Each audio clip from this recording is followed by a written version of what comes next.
To measure heart rate on Apple Watch, first of all, you will have to open All Apps screen. And right now you have to navigate into the heart rate application, and you have to basically put your watch on the wrist. Make sure that you are gonna put it above the wrist bone that is located over here, and also to get snug fit.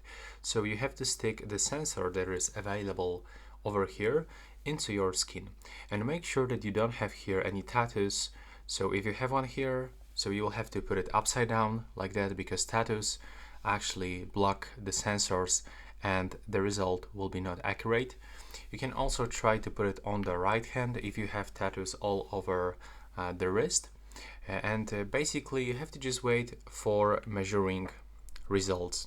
So it will be available just over the screen after just a few moments. And all of those measurements you can find also in the health application on your iPhone. So as you can see, that's how it actually looks. I hope you find it useful.